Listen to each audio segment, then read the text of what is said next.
নমস্কার, শুভ সন্ধ্যা। আশা করছি আপনারা সকলে ভালো আছেন।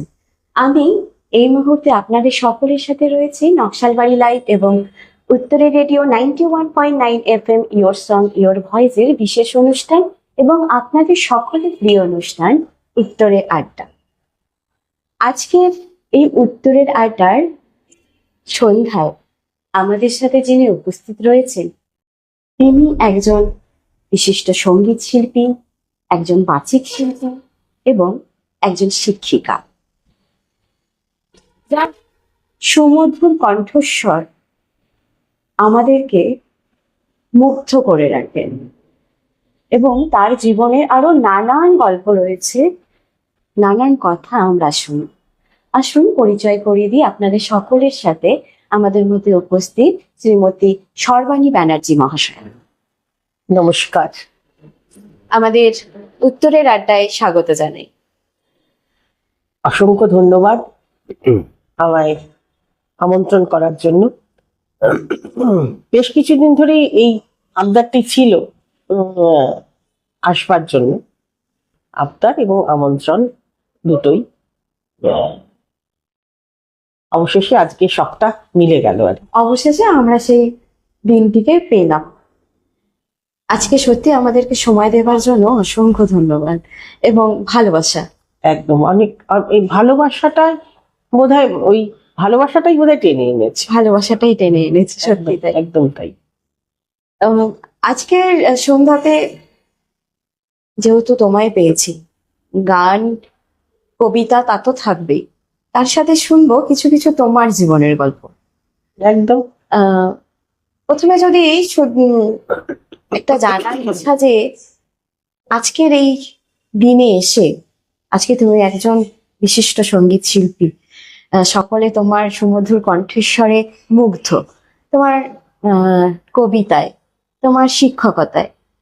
এবার এই তিনটের মধ্যে তোমাকে যদি বলা যায় যে তুমি সবার প্রথমে কোনটাকে পছন্দ করতে চাও, নাকি তিনটে একসাথে জড়িয়ে? প্রথমেই তোকে একটু বলি, আমি সঙ্গীত শিল্পী বিশিষ্ট কথাটা আমার প্রবল আপত্তি আছে। কারণ এই সঙ্গীতের বিষয়টা, সঙ্গীত একটা সাগরের মতো, সেখানে যার কোনো অতল, যার কোনো পার নেই, শেষ নেই কোনো। কাজে সেখানটাতে দাঁড়িয়ে নিজেকে একদম বিশিষ্ট বলার মতন ধৃষ্টতা আমার নেই। প্রথম কথা, সবটাই আমার ভালোবাসা এবং এখন আমার ভালোবাসা, এবং প্রথম আমার জীবনে এই বিষয়ের মধ্যে আমায় যুক্ত করার জন্য আমি কৃতজ্ঞ এবং নিজেকে ব্লেসড মনে করি। সেটা হচ্ছে আমার বাবা মা। তাদের ইচ্ছা ছাড়া তো ছোটবেলায় তো আর আমি নিজে নিজে জানতাম না যে আমি গান গাইবো, বা আমি কবিতা বলবো, বা আমি লেখাপড়া করব। সবটা তাদের চূড়ান্ত স্যাক্রিফাইস, তাদের প্রচেষ্টা এবং তাদের আমাকে ওই সুন্দর একটা পরিবেশ দেওয়া, সেটা সম্পূর্ণ সম্পূর্ণ কৃতিত্ব আমার বাবা মায়ের। কাজেই সেই যা শিখি, তারা আমাকে যেটুকু সুযোগ করে দিয়েছে, সে যেটুকু শিখেছি, এবং তাদেরই সেই সময়টাতে তো খুব ছোটবেলাতে তো বাবা মাকেই গাইড করেন, বাবা মা অবশ্যই সেটা করেছেন। সেটার একটা সেই তাদের দেওয়া শিক্ষাটুকুকে বহন, এবং আমার গুরুরা, আমি যাদের কাছে শিখেছি, যাদের কাছে গান শিখেছি, যাদের কাছে কবিতা শিখেছি, যাদের কাছে পড়েছি, যাদের কাছে সহবত শিখেছি, সেই সমস্ত গুরুদের জন্যই আজকে আমি যেটুকু যা কিছু করছি, সেই সবটুকুই তাদের আশীর্বাদ। কাজে নিজের এখানে খুব বেশি কিছু কৃতিত্ব নেই। ওই কথায় কথায় আমাদের সকলের মধ্যেই থাকে যে এই গুণী মানুষদের পাশে বা তাদের সাথে দুটো কথায় অনেক কিছু শেখা যায়। নিজের জীবন পথের কতটা মূল্যবান বা নিজেকে কতটা কিভাবে কোথায় কতটুকু দিয়ে নিজেকে পরিমাপ করব, সেটা হয়তো খুব সুন্দর করে শেখান। এটাই তো। আহ, আর রোজ দিনের মতো আজকেও যেন আমি আবার নতুন করে কিছু শিখলাম। আসল কথা কি জানিস তো, ওই শেখা ব্যাপারটাও তো একটা ওই লেগেসি, মানে পরম্পরাগত ভাবে চলে আসে। আমাদের আমি যে সমস্ত শিক্ষক শিক্ষিকাদেরকে পেয়েছি, সেটা গানের ক্ষেত্রে বল, লেখাপড়ার ক্ষেত্রে বল, আবৃত্তির ক্ষেত্রে বল, তারা তাদের কাছে এরকমটাই শিখেছি। তাদের জীবন দেখে, তাদের জীবন যাপন দেখে, তাদের শিক্ষা এবং তাদের সহবত দেখে শিখেছি। কাজে আমার মনে হয় আমারও দায়িত্ব যে আমায় দেখে আমার পরবর্তী প্রজন্ম শিখবে কিছু, সেই আশাটুকুও রাখি। এবং কখন বেশ অনেক ক্ষেত্রেই দেখি যখন যে আমার ছাত্রীরা, আমার তারা নিজের জায়গায় বেশ ভালো ভাবে কাজ করছে, নিজেরা নিজেদের পরিচয় বানাতে সক্ষম হচ্ছে, তখন একটা অন্যরকম আত্মতৃপ্তি হয়। কখনো তারা এসে স্বীকার করে এই দীর্ঘ জীবনে, অনেকটা তো বয়স হলো, দীর্ঘ জীবনে এরকমও হয়েছে বহু ছাত্রী যাদেরকে হয়তো কোন ইয়ারে তারা পাশ করে গেছে ভুলেও গেছি, তারা হয়তো এখন সামাজিক মাধ্যমে যোগাযোগ করে আপনার অমুক কথাটা মনে আছে, আপনি অমুক ইংরেজি পড়িয়েছিলেন, সেটা আর ভুলিনি। আপনার সম্প্রতি কোনো একজন ছাত্রী আমায় একদিন মেসেজ করে বলছে, সেই এদেশে নয় বিদেশে চাকরি করে, যে আপনার ন্যারেশন চেঞ্জ করা শিখিয়েছিলেন, সেটা ভুলিনি। সেটা এখনো মনে আছে। ওটা করতে গেলেই আপনার পড়ানোটা মনে পড়ে, যে আপনি এভাবে বলেছিলেন, কখনো একটা কিছু করতে গেলে মনে পড়ে। তো এগুলো বোধহয় এটাই মনে হয় যে ওই তো মনে এতটুকু হলেও একটা দাগ আছে কোথাও একটা, ভুলে না যাওয়ার, যাতে মানে ভুলতে পারেনি হয়তো, সেটাই। ওইটুকুই। এটা তো অবশ্যই থাকে, এবং এটা স্বীকার করারও একটা বিষয়। এই যেমন আজকে তোর কথাই বলি, এই যে তুই, এমন একটা দিন এলো যে আমার ছাত্রী আমায় ইন্টারভিউ করছে, এটা তো অবশ্যই আমার কাছে ভীষণ গৌরবের, ভীষণ আনন্দের, অবশ্যই। আমি আগে আমাদের বিগত যে অনুষ্ঠানটি ছিল, সেখানে তোমার কথা উঠে এসেছিল, এবং আমি মানে ওই কথাই বলতাম, সব অনেক মানে কেকা ম্যাম দিদিমণির কথাও হলো, তো তোমার কথাও হলো। সেটাই বললাম যে আজকে আমি এখানে যে বসে আছি, তার পেছনে হয়তো আমি বলবো পুরোটাই এই যে ধরে ধরে শেখানো, সেখানে তোমার সেটাই আমার কাজ। এটা কিছু বড় কিছু কাজ করিনি, এটাই আমার কাজ, সেটাই করেছি। এবং ওই আমি এই কাজ করতে করতে দেখেছি, এই কথাটুকু না বললে বোধহয় অন্যায় হবে। এখন তো খুব শোনা যায় যে এই প্রজন্মের ছেলে মেয়েরা বড়দের সম্মান করে না,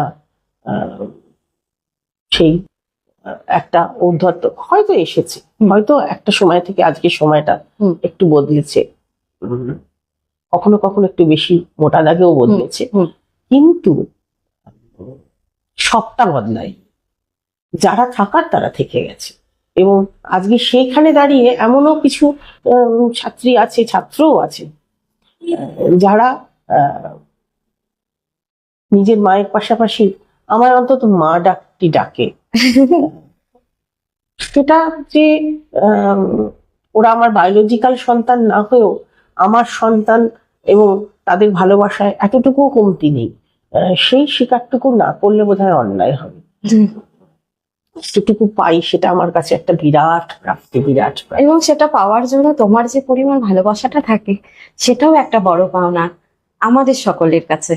এবং আজকে আমি বাইরে, আমার ক্যামেরার ওপারে যারা রয়েছে, অনেক ছাত্রছাত্রী রয়েছে, অনেক ছাত্রছাত্রী শুধু নয়, আমি এমনও দেখেছি তোমার সামনে যে তারা যে শুধু গান আবৃত্তি বা গান মানে শিখতে আসছে তবুও নয়, ছাত্রছাত্রীর মায়েদের প্রতি যে ভালোবাসাটা এবং তাদেরকে আবার সেইভাবে তাদের ভেতরে কি লুকিয়ে আছে সেটাকে তুলে আনার চেষ্টা, এটাও তো আমি নিজে চোখে দেখেছি।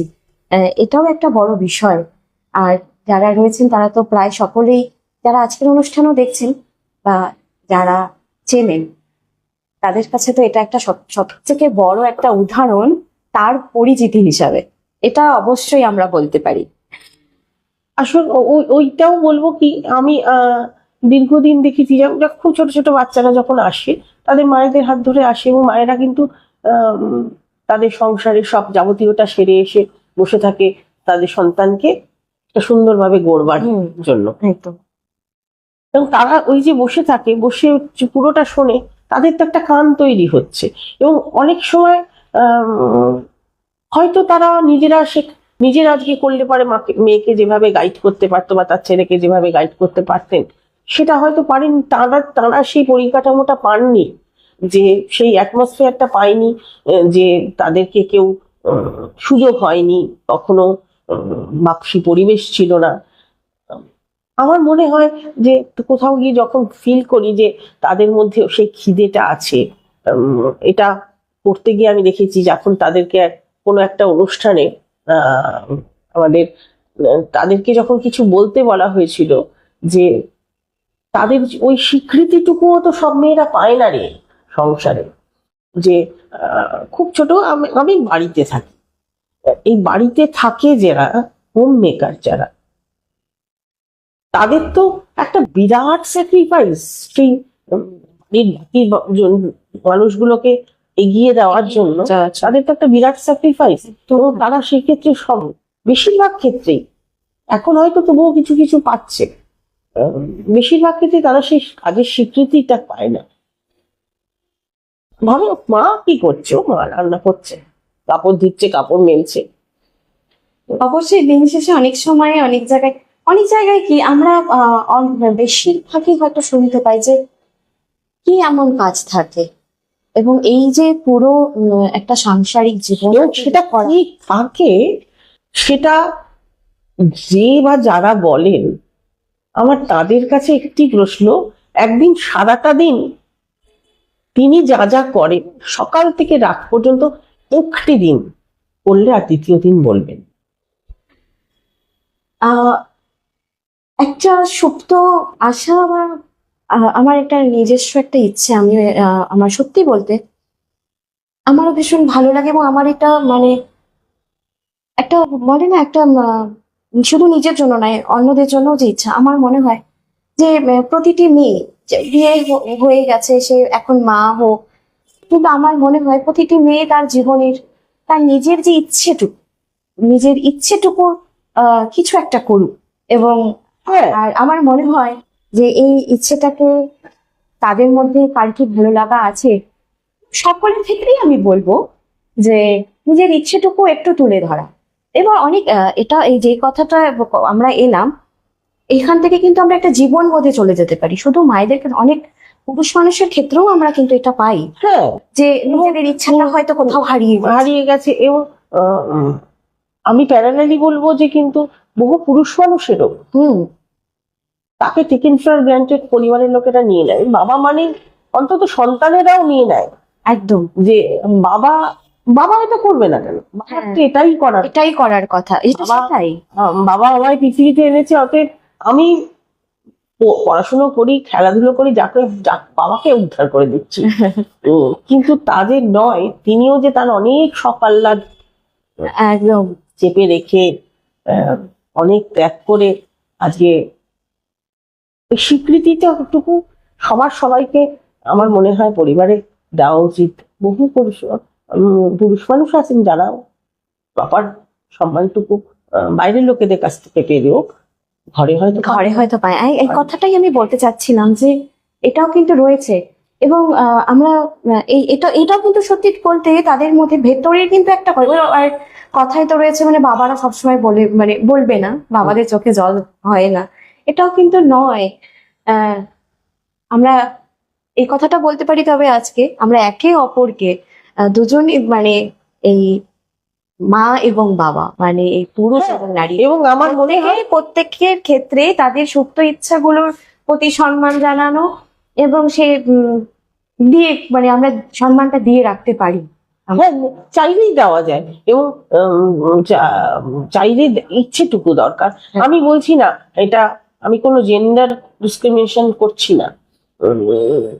মানুষ হিসেবে প্রতিটি মানুষকে, একেবারে ইভেন আমার বাড়িতে যে বৃদ্ধ মানুষটি আছে তাকেও তারও হ্যাঁ তারও তারও কিন্তু তার নিজের মতন বাঁচার অধিকার আছে। আচার দিক। তারও ভালো লাগা মন্দ লাগা আছে। কাজেই কাউকেই টেকেন ফর গ্রান্টেড ভাবাটা না, উচিত নয়। আমরা সেদিন একটা কবিতা পড়ছিলাম, হুম, তোমার সাথে হচ্ছিল আলোচনা, হুম, হুম, দুর্গা বেরার লেখা। আমরা জীবনকে কখনো কি জিজ্ঞেস করি হুম। যে জীবনের কাছে মানে মূল্যবান একদম, কি? মূল্যবানটা কি? ঠিক বেশ কিছুদিন আগে এটা নিয়ে কথা এবং হচ্ছিল। আমিত্ব নিয়ে আমরা তো বড় অহংকার করি। আমি নিজেকে সবসময় মানে প্রত্যেকেই বোধহয় কম বেশি কম বেশি যে শ্রেষ্ঠ ভাবি, যে আমি একটা কিছু, আমি আলাদা, আমি এরকমটা ভাবি না। কিন্তু ওই আয়নার সামনে দাঁড়িয়ে একবার নিজেকে প্রশ্ন করা বোধহয় দিনশেষে প্রত্যেকেরই আমাদের উচিত। আমি কি সত্যি ঠিক? একদম একেবারে তাই। এই এটা যদি কথাটাই করি, নিজেকে নিজে তো মিথ্যে কথা বলা যায় না। না, কখনোই না। কাজেই দিনশেষে প্রত্যেকের একবার উচিত যে একটা আতশ কাচের নিচে নিজেকে রেখে যে আমার কি সবটা ঠিক, এটা ভাবা উচিত। এবং আমি নিয়ে খুব বেশি অহংকার করা কখনোই উচিত না, কারণ সমাজটাই পরিবর্তনশীল। আজকে আমি তোর কাছে খুব প্রয়োজনীয়, আমার আচরণ ঠিক না থাকলে কালকে কিন্তু আমি তোর কাছে প্রয়োজনীয় থাকবো না। না, নিজেকে নিজের মতো, কাজেই শুধুমাত্র নিজেকে পারস্পরিক করে হবে না। হ্যাঁ, বড্ড দরকার। আমি যখন জানতে পাচ্ছি এটা কিন্তু সত্যি একটা জিনিস, দেখবে আমরা প্রত্যেকটা মানুষই আমরা ছোট ছোট অনুভূতি নিয়ে থাকি। আমি যখনই একটু হলেও বুঝবো যে আমি তোমার কাছে মূল্যবান নই হচ্ছে, বা তখন আমি সেখান থেকে সরে আসছি, বা আমি যখন না, খারাপ ব্যবহার করছি, একটা অভিমান হতে পারে, হ্যাঁ হ্যাঁ অভিমান হতে পারে যে তুমি আমায় একটু কম ভালোবাসো, অবশ্যই সেই অভিমানটা হতে পারে। এবং সেক্ষেত্রেও ভাবতে হবে যে এরকমটা কেন হলো। তাহলে কি আমি মানে আমি অন্তত ভাবি যে কেউ আমার সাথে যদি মনে হয় যে ঠিক কথাটা ঠিকভাবে বলছে না, আমার মনে হয় চট করে তাকে রিজেক্ট লিস্টে পাঠানোর আগে আমার মনে হয় তার কি খুব একটা এখন কোনো ব্যক্তিগত বিষয় নিয়ে সে খুব টলমল আছে, বা কোনো কারণে তার শরীর ভালো নেই, বা কোনো কারণে তার মনটা অন্য কোনো কারণে বিক্ষিপ্ত হয়ে আছে, যার প্রতিফলনটা হয়তো বাইরের লোকেদের সামনেও হচ্ছে। এটা আমি কেন জানি না আমার মনে হয় যে এটা এটা আমার মানে আমি একটু ভাবি যে এরকমটা কেন হলো, এরকমটা তো হওয়ার কথা নয়। কখনো তাকে প্রশ্ন করি, যদি সম্পর্ক সেরকম নিবিড় থাকে প্রশ্ন করি, বা তার কখনো দেখা যায় সে নিজেই বলেছে যে আমার ঠিক হয়নি। কিছু না বলাটাও একটা ব্যাপার।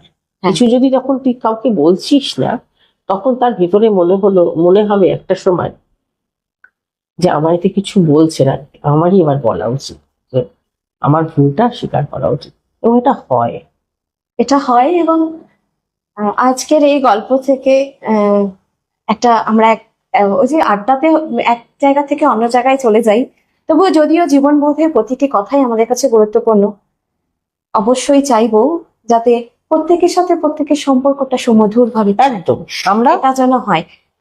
অভিমান যে কথাটা বললে, অভিমান সত্যি ভীষণ দামি একটি শব্দ, সত্যি ভীষণ দামি শব্দ। অভিমান করাটাও যেরকম একটা সৌন্দর্য, অভিমান বোঝাটাও একটা খুব সুন্দর সৌন্দর্য। এই সবটা নিয়েই সকলের জীবনটাই সুন্দরভাবে ভরে উঠুক। অভিমান থাকুক, আবার অভিমান ভাঙানোও থাকুক। এবার যাই কিছু শুনি, শুনবি কবিতা, গান সবটাই শুনবো। প্রথমে যেটা শোনাবে। গলাটা একেবারেই সবর্ষে নেই, তবু ঠিক আছে, চল একটা গান শোনাই আগে। আচ্ছা, আমার খুব প্রিয় গান, এই গানটি চেষ্টা করি।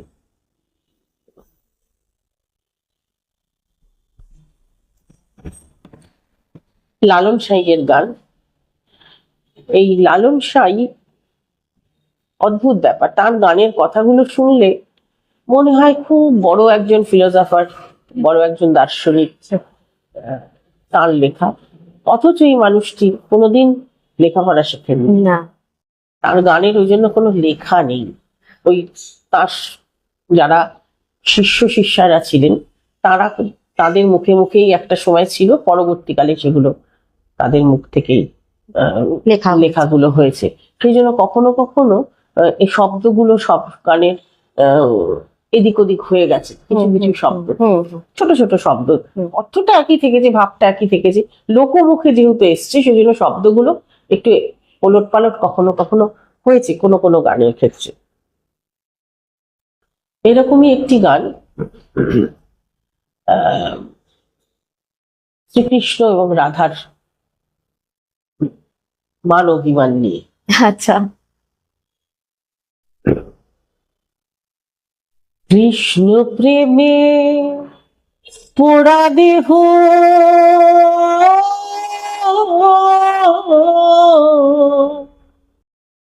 কি দিয়ে জোড়াই বলো সখী,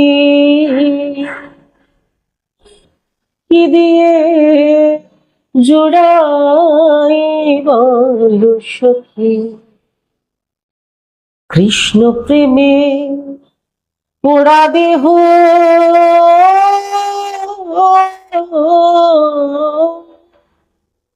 কি দিয়ে জোড়াই বলো সখী, কি দিয়ে জোড়াই বলো সখী, কে বুঝবে অন্তরে ব্যথা, কে বুঝবে অন্তরে ব্যথা, কে মুছাবে আখি,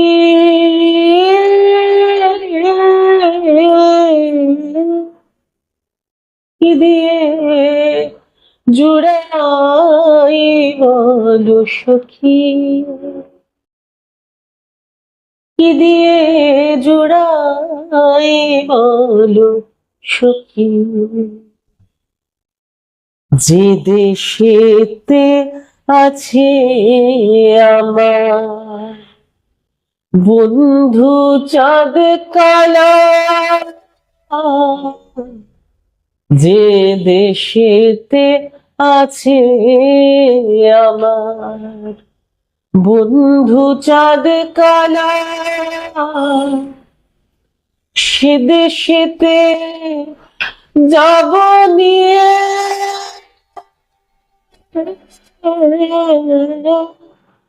ফুলের মালা, নগর গায়ে ঘুরব আমি, নগর গায়ে ঘুরব আমি, যোগিনী বেশ ধরিয়ে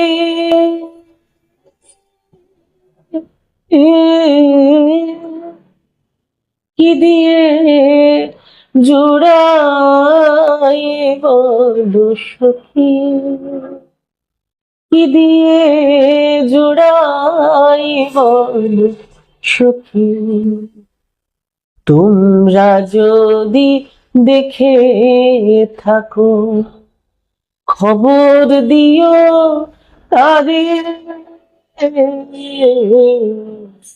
তোমরা যদি দেখে থাকো খবর দিও তারে,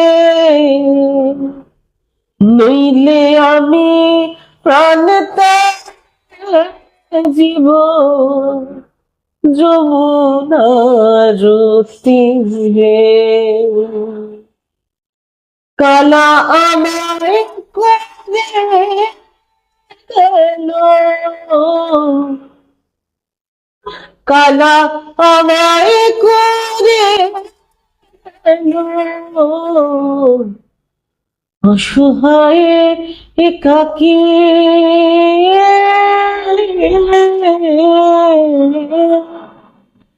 কি দিয়ে জোড়াই বলো সখী, কি দিয়ে জোড়াই বলো সখী, কালা চাঁদকে হারায় হইলাম যোগিনী, কালা চাঁদকে হারায় হইলাম যোগিনী, কত দিবা নিশি গেল,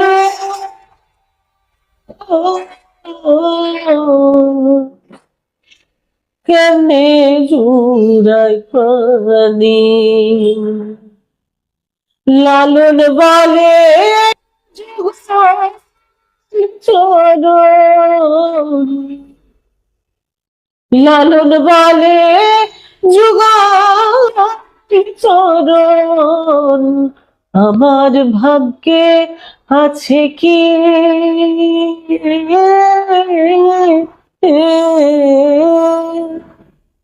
কি দিয়ে জুড়াই বলো সখী,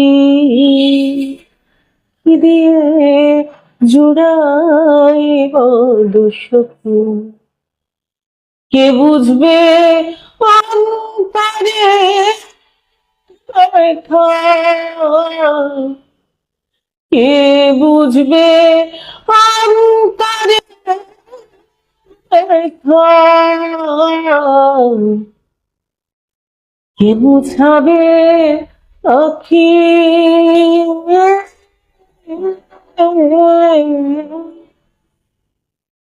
কি দিয়ে জুড়াই বলো সখী,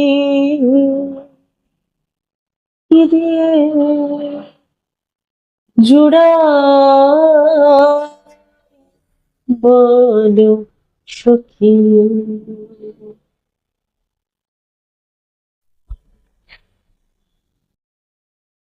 কি বলবো আর কি বলার, এত শুধু শুনে যাওয়া।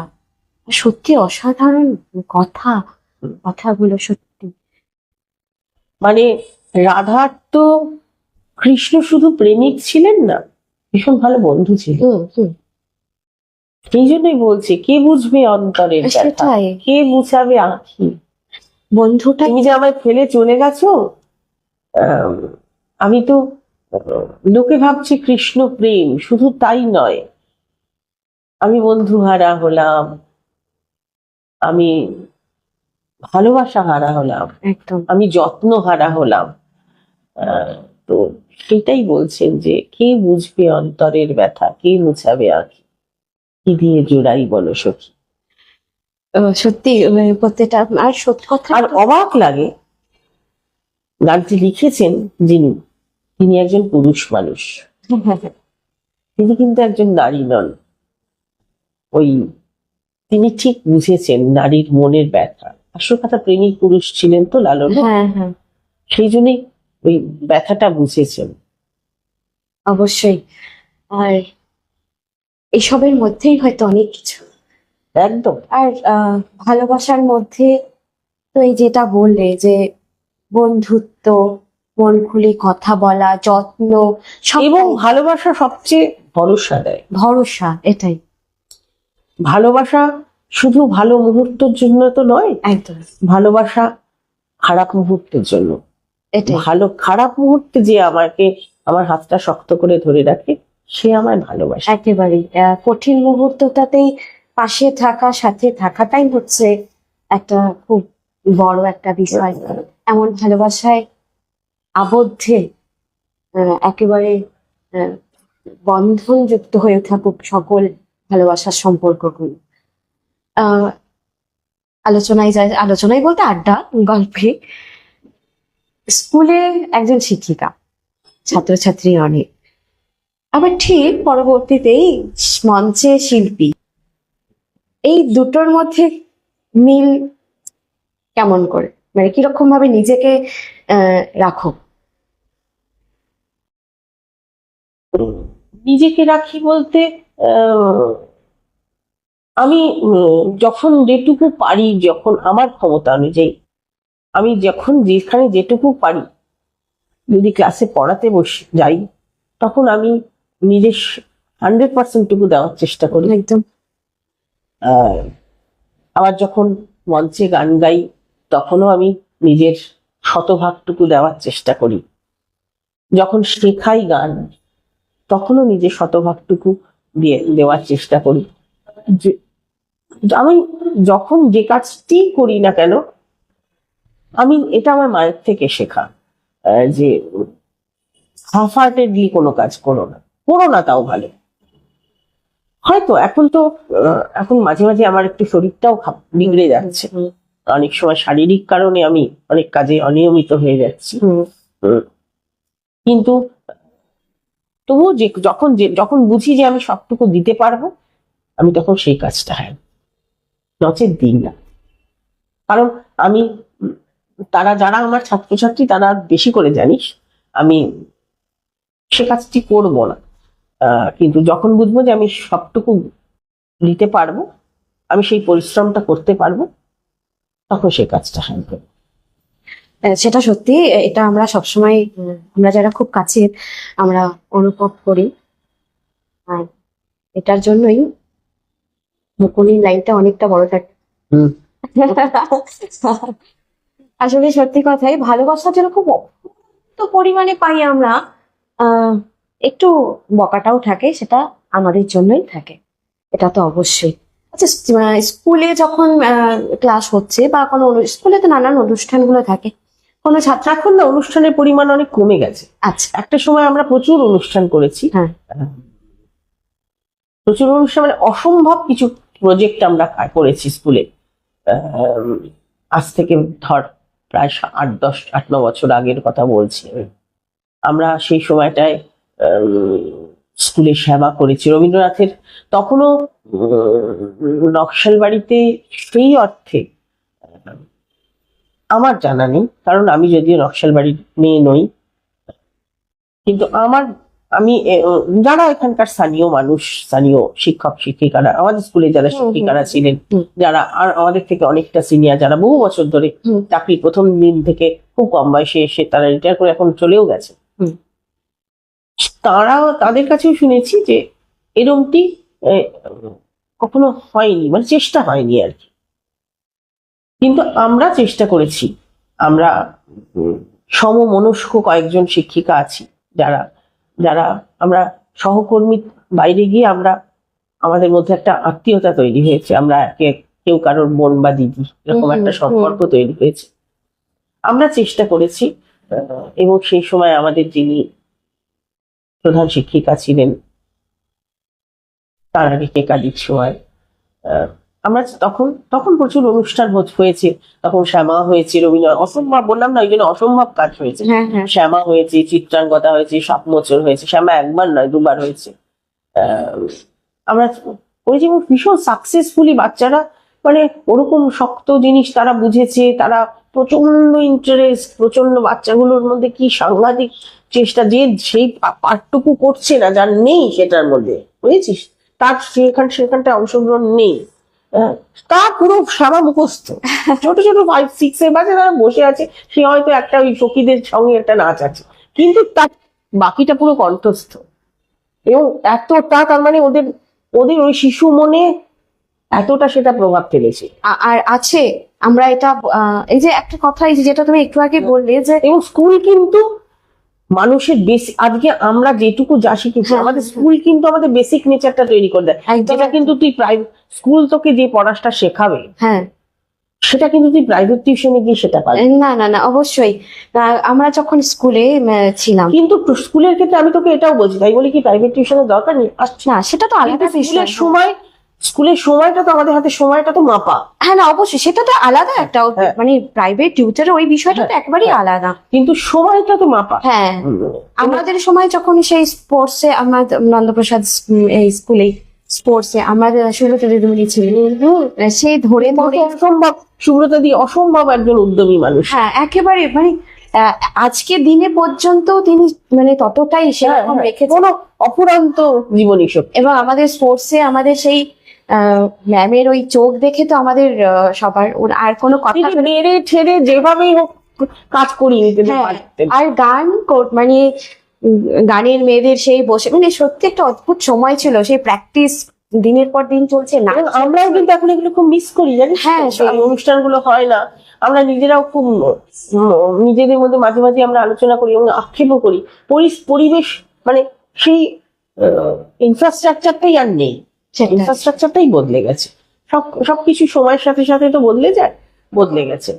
আজকের দিনে এসেও সত্যি মানে যখন কথা হয় এখনো আমরা এই যে যেমন কথা হলো সুব্রত দিদিমণি, যে দিদিমণি আমাদেরকে এই হাতে ধরে শেখানো, মানে এই গান নাচ, চন্দনা দিদিমণিকে পেয়েছি, আমরা অনিমা দিদিমণিকে পেয়েছি, এই সবার সাথে মিলে এই যে একটা সময় ছিল, এই যে শেখা, যেটা এই যে অনিমাদির কথা বলি, অনিমাদি আজকে নেই আমাদের মধ্যে। হ্যাঁ হ্যাঁ অবশ্যই। হ্যাঁ, অনিমাদি তখন ওনার চাকরি জীবনে প্রায় শেষের দিক। অনিমাদি বসে আমাদের সঙ্গে গান করেছেন, মঞ্চে বসে গান করেছেন, কোটালের গান করেছেন, মানে পুরো মানে অসম্ভব ভালোবেসে। ওটাই ওটাই কাজে সেটা ছিল এবং এগুলো জরুরি, মানে ভীষণ গুরুত্বপূর্ণ নিজের জীবন পথে এগিয়ে যেতে, ভীষণ এবং নিজেদেরকে সমৃদ্ধ করতে বা কিছুটা জানতে শিখতে, এটা কিন্তু সত্যি ভীষণ। কত বাচ্চারা স্কুলে আমাদের নাচ শিখেছে, যারা নাচ বাইরে শেখেনি। হ্যাঁ অবশ্যই, সাথী তাদের শেখায়। হ্যাঁ, মৈত্রী শেখাতো, মৈত্রীর একটু সমস্যা আছে, সেই জন্য একটু সমস্যা আছে। মৈত্রী অসম্ভব ভালো নাচ করে, অনেকেই জানে না সেটা।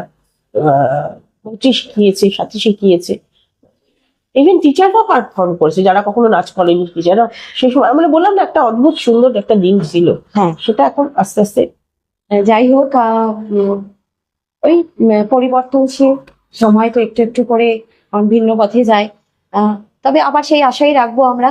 অবশ্যই আমরা সবসময় আশা নিয়েই বাঁচবো, আবারও আশা রাখবো। ওই হাল ছেড়ে দিবে, যে এই সময়গুলো আস্তে আস্তে করে আবার হচ্ছে না, হতাশা আসলেও চলবে না, হাল ছেড়ে দিলেও চলবে না। সময় হয়তো আসে যে এই সময়টা এই জিনিসটা পাচ্ছি না বা হচ্ছে না, ওই চেষ্টা চালিয়ে যেতে চেষ্টা করবে এবং আশা রাখা যে অবশ্যই হবে। আবার তোমার কাছে একটু কবিতায় যাই, চলো। আমরা অসাধারণ এক গানের মধ্যে ছিলাম, আর আজকে যেহেতু একটু আড্ডায় আছে, অন্যান্য যখনই দেখা সাক্ষাৎ হচ্ছে, গান শেখা, গানের মধ্যে দিয়ে যাওয়া, এসব তো হয়, কথাবার্তা হয়। আজকে আরো না একটু ভিন্ন ধরনের অনেক কিছু কথা হচ্ছে, তার সাথে একটু কবিতার ছোঁয়াও আমরা পাবো, এটা এই আশাটাও আমরা নিয়ে এসেছি আজকে। একটা মল্লিকা সেনগুপ্ত আমার খুব প্রিয় একজন কবি।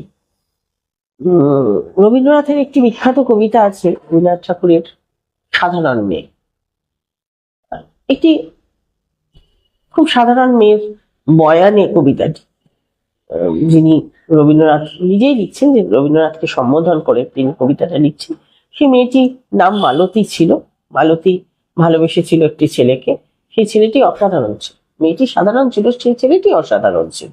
সে বিদেশে চাকরি করতে যায় এবং যথাক্রমে সে এই মালতীকে ভুলে যায়। ভুলে গিয়ে তথাকথিত তার স্ট্যান্ডার্ড অনুযায়ী সে পছন্দ করে এবং তাদের সাথে সম্পর্ক, এবং মেয়েটি সেটা জানতে পারে। তো সে তখন সেই মেয়েটির প্রচুর অভিযোগ রবি ঠাকুরকে, মানে কবিকে জানিয়ে লিখে, কবির বয়ানেই ছিল। পরবর্তীকালে মল্লিকা সেনগুপ্ত সাধারণ মেয়ে 21 শতক বলে একটি কবিতা লিখেছিলেন, অসাধারণ একটি কবিতা। এখানেও রবীন্দ্রনাথকেই সম্বোধন করে লিখেছেন। চিঠি একটি। রবিবাবু, আমি তোমাদের সেই সাধারণ মেয়ে। তুমি যে আমাকে নিয়ে অনেক লিখেছ, সাধারণ মেয়েদের দুঃখে ভরা কিস্সা কবিতা, যে দুর্ভাগিনীকে দূরের থেকে পাল্লা দিতে হয় অন্তত 5-7 জন অসামান্যার সঙ্গে, অর্থাৎ সপ্তরথিনীর মার। আমি ওই সাধারণ মেয়ে। তোমার কবিতা আর গল্পগুচ্ছে পাতায় পাতায় শিলাইদহের হাটে, গ্রামের উঠোনে আমার কথাই তো ছড়িয়ে রয়েছে। অনেক লিখেছ, কিন্তু তোমরা কেউই আমায় জিতিয়ে দিতে পারোনি। ইতিমধ্যে কেটে গেছে 76 বছর। দুঃখ মন্থন করে তীরে এসে উঠেছি তোমার সাধারণ মেয়ে। নিজেই নিজের জোরেই আমি অর্জন করেছি। পায়ের তলার মাটি, মাথার আকাশ, কয়েক হাজার মেয়ে সাধারণ ছড়িয়ে পড়েছে নিউজ রুমের করিডোরে আর কম্পিউটারে, বিশ্ববিদ্যালয়ে, স্কুলে, কলেজে ছেলে মেয়েদের স্কুল সিলেবাসে, রান্নার টেবিলে, হারমোনিয়াম থেকে হার্ভার্ড পর্যন্ত অনায়াসে চলাফেরা এখন আমার। কাঁচরাপাড়ার গলিপথ থেকে ক্যালিফোর্নিয়ার পাড়ার ফাংশন থেকে পার্লামেন্ট ঘরে আমাকে এখন আর ইট চাপা দেওয়া যায় না। এক মুঠো আমলকি এই পৃথিবীকে এখন আমি নিজেই জিতে নিতে পারি। আমার 10টি হাতে ধরা আছে দিক চক্রবাল। ঘর ও বাহির থেকে প্রেম, প্রতারণা, স্বামী ও শাশুড়ি থেকে বিশ্ব উষ্ণায়ন, ছোট পরিবার থেকে বড় কাজে টানা ও পোড়েন নিপুণ সামলে নি আমি দশভুজা। মালতী এখন আর হারিয়ে যায় না কোনো এক নরেশের উপেক্ষার মেঘে। রবিবাবু, দেখো তোমার এই সাধারণ মেয়ে অসামান্য হয়ে উঠে ভাবাচ্ছে তোমাকে। দেখো। কবিতাটা সত্যি কি করে ভুলে আসি মানুষের ভাবনা না? হ্যাঁ, আর এই গান, এটা তো আমার তো সবার কথা। একদম মানে কোথায় নেই এখন মেয়ের, সত্যি কোথায় নেই। আর এই যে মহাকাশ জয় করে চলে এলেন। অভিযোগ জানাচ্ছে এত সুন্দর একটি অভিযোগও না, যে নিজের কথা তুলে ধর, হ্যাঁ, যে আমরা পেরেছি নিজের কথা তুলে ধর। যে আমাদেরকে একটা সময় স্বামী মারা গেলে চিতায় তুলে দেওয়া হতো, একদম আজকে আমরা সেটা আমরা না বলতে শিখেছি, না বলতে শেখা। এটাও এই না বলতে শেখাটাও একটা কিন্তু কথা। সেদিন কবিতায় না বলতে শেখাটাও ভীষণ জরুরি। রুডলি না বলেও আমি আমার মতামত প্রকাশ করার তা ভীষণ জরুরি। পড়ে পড়ে মার খাওয়া, বা তুমি বুঝতে পারছো কোথাও তোমায় শোষিত হচ্ছে, তোমার সাথে কোথাও অন্যায় হচ্ছে, সেক্ষেত্রে সেই অন্যায়টুকু হয়তো সাময়িকভাবে সেই অন্যায়টুকু মেনে নিলে তুমি ভালো থাকবে, কিন্তু আলটিমেটলি ভালো থাকবে না। আলটিমেটলি ভালো থাকবে না। না বলাটাও খুব জরুরি। এই বিভিন্ন রকমের কথা আলোচনা সবই তো মানে গল্প আড্ডা হলো এবং অনেক কিছু জানলাম, এবং আর আজকের আড্ডায় যেন আমি যেন একটু একটু করে মানে খুব সূক্ষ্ম ভাবে অনেক কিছু নিজের মধ্যে নিজেকে গুছিয়ে নিতে শুরু করলাম। এরকম একটা তোমার কথা থেকে এলো। আশা করি আজকে আপনারা যারা ওপারে রয়েছেন তাদেরও হয়তো অনেক কিছুই জানা হলো এবং অনেক কিছু শেখাও হলো। এই যে তোমার আজকে একটা জায়গায় গিয়ে মানে সঙ্গীত শিল্পীদের ক্ষেত্রে বা যারা আজকে একেবারেই ছোট্ট বা শিখছে, তুমি শেখাচ্ছ যাদের, তাদের কাছে একটা সময় বড় গিয়েই হয়ে যাওয়াটাই হয়ে গেল, নাকি প্রতিদিন রেওয়াজ? আমি তোকে বলবো যে যেটা আমার সবসময় মনে হয়, আমি অন্যান্য জায়গায়ও বলেছি, যে পড়া তুই মুখস্থ করে দুলে দুলে মুখস্থ করতে পারবি। তোকে ধর একটা কিছু পড়তে দেওয়া হলো, অঙ্কর কথা বিষয়টা আমি ছেড়ে দিচ্ছি, সেটা মাথা খাটাতে হবে। কিন্তু ধর একটা সাধারণ একটা কবিতা মুখস্থ, সেটা কিন্তু তুই যে বাচ্চাটা অক্ষর পড়তে পারে না, তাকেও দেখবি আতা গাছে তোতা পাখি, ডালিম গাছে মৌ, সে কিন্তু শুনে শুনে মুখস্থ করে বলে দিতে পারে। কিন্তু গান বিষয়টি এরকম, এটা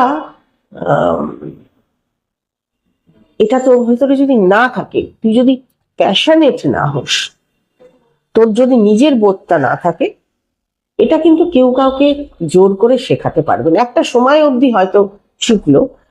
আর আরেকটা ভয়ঙ্কর জিনিস, যে নিশ্চয়ই মঞ্চে গাইবে না কেন, মঞ্চে গাইবার জন্য নিজেকে তৈরি, একজন শিল্পী হিসেবে নিজে আমি মঞ্চে দাঁড়িয়ে গাইবো, এটি বোধহয় প্রত্যেকেরই একটা সুপ্ত ইচ্ছে থাকে, এবং বাবা মায়েদেরও ইচ্ছে থাকে।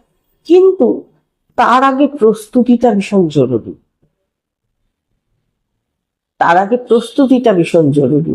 সব সময় যে গান গাইতেই হবে বসে বসে, শুনতেও হবে, ভালো গান শুনতে হবে, কানে নিতে হবে সেটাকে, এবং ওই অভ্যেস, যেটা অভ্যেস, সেটা প্রতিদিন নিয়মিত 8 ঘন্টা হোক, 10 মিনিট হোক, 15 মিনিট হোক, বসতে হবে।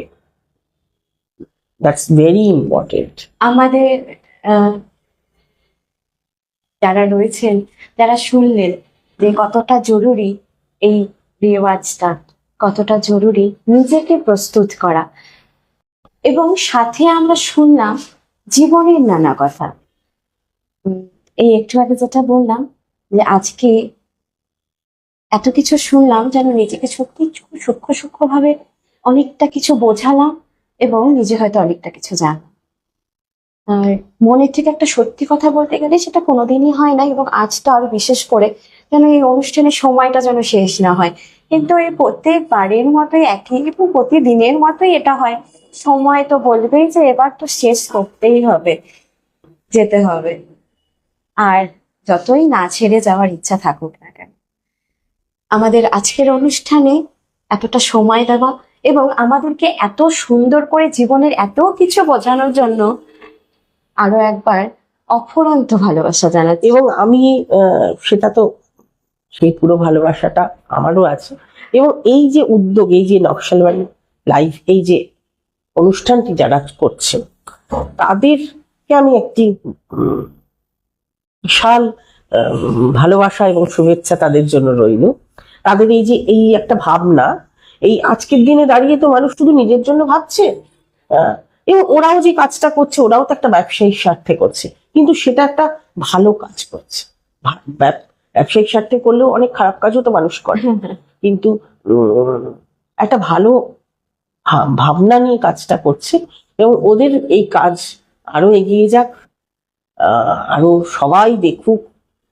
শুধু নকশালবাড়ি কেন, শিলিগুড়ি কেন, শিলিগুড়ির বাইরে আরো রাজ্যে রাজ্যে ছড়িয়ে পড়ুক, সব বাঙালি মানুষের কাছে পৌঁছে যাক, সেটা চাইব। ওদের এই উদ্যোগ আরো আরো আরো বিস্তৃত হোক। এই আশীর্বাদটুকু নিয়ে এবং এই ভালোবাসাটা নিয়েই আমাদের পথ চলা, আমরা আরো অনেকটা দূর চলতে যাই আপনাদের সকলকে সাথে নিয়ে। এই আশাটা আজ আবারও রাখছি, আপনারা সকলে আমাদের সাথে সব সময় থাকবেন। আজ এখানেই আসছি, আপনারা সকলে ভালো থাকবেন, সুস্থ থাকবেন। নমস্কার।